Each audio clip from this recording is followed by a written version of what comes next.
முதல் வாசகம். இறைவாக்கினர் யோவேல் நூலிலிருந்து வாசகம். அதிகாரம் 1. இறைவசனங்கள் 13-15 முடிய மற்றும் அதிகாரம் 2 இறைவசனங்கள் 1-2 முடிய.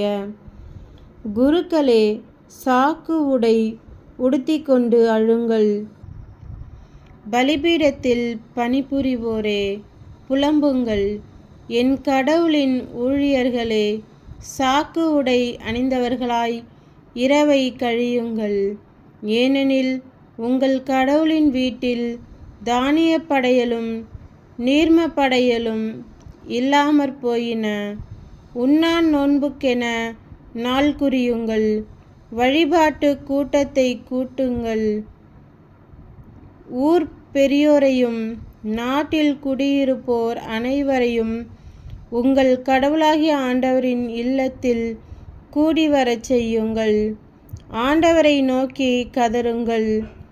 ஐயோ, அந்த நாள் கொடிய நாள்! ஆண்டவரின் நாள் அண்மையில் உள்ளது.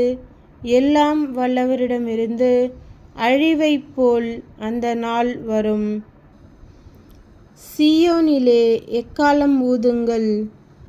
என்னுடைய திருமலை மேலிருந்து கூக்குரலிட்டு எச்சரியுங்கள். நாட்டில் குடியிருப்பவர்கள் அனைவரும் நடுங்குவார்களாக. ஏனெனில் ஆண்டவரின் நாள் வருகின்றது. ஆம், அது அண்மையில் உள்ளது. அதுவோ இருளும் காரிருளும் கவிந்த நாள், மப்பும் மந்தாரமும் சூழ்ந்த நாள். விடியற்கால ஒளி மலைகளின் மேல் பரவுவது போல் ஆற்றல் மிகு வெட்டுக்கிளிகளின் பெருங்கூட்டம் வருகின்றது. இதுபோன்று முற்காலத்தில் நிகழ்ந்ததில்லை. இனி வரும் ஆண்டுகளிலும் தலைமுறை தலைமுறைக்கும் நிகழப்போவதில்லை. ஆண்டவரின் அருள்வாக்கு. இறைவா, மக்கு நன்றி. நற்செய்தி வாசகம். புனித லூக்கா எழுதிய நற்செய்தியிலிருந்து வாசகம். அதிகாரம் 11 இறைவசனங்கள் 15-26 முடிய. அவர்களுள் சிலர் பேய்களை தலைவனாகிய பெயல்செபூலை கொண்டே இவன் பேய்களை ஓட்டுகிறான் என்றனர்.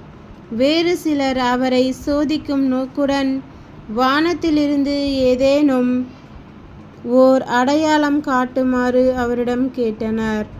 இயேசு அவர்களுடைய சிந்தனைகளை அறிந்து அவர்களிடம் கூறியது, தனக்கு எதிராக தானே பிளவுபடும் எந்த அரசும் பாழாய்ப் போகும். அவ்வாறே பிளவுபடும் வீடும் விழுந்துவிடும். சாத்தானும் தனக்கு எதிராக தானே பிளவுபட்டு போனால் அவனது அரசு எப்படி நிலைத்து நிற்கும்? பெயல்செபூலை கொண்டு நான் பேய்களை ஓட்டுகிறேன் என்கிறீர்களே. நான் பெயல்செபூலை கொண்டு பேய்களை ஓட்டுகிறேன் என்றால் உங்களை சேர்ந்தவர்கள் யாரை கொண்டு பேய் ஓட்டுகிறார்கள்?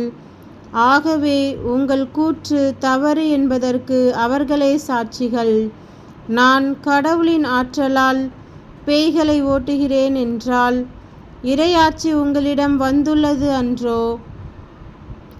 வலியவர் ஆயுதம் தாங்கி தம் அரண்மனையை காக்கிறபோது அவருடைய உடைமைகள் பாதுகாப்பாக இருக்கும். அவரை விட மிகுந்த வலிமையுடையவர் ஒருவர் வந்து அவரை வென்றால் அவர் நம்பியிருந்த எல்லா படைக்கலங்களையும் பறித்து கொண்டு கொள்ளை பொருளையும் பங்கிடுவார். என்னோடு இராதவர் எனக்கு எதிராக இருக்கிறார். என்னோடு இணைந்து கூட்டி சேர்க்காதவர் சிதறடிக்கிறார். ஒருவரை விட்டு வெளியேறுகின்ற தீய ஆவி வறண்ட இடங்களில் அலைந்து திரிந்து இளைப்பாற இடம் தேடும்.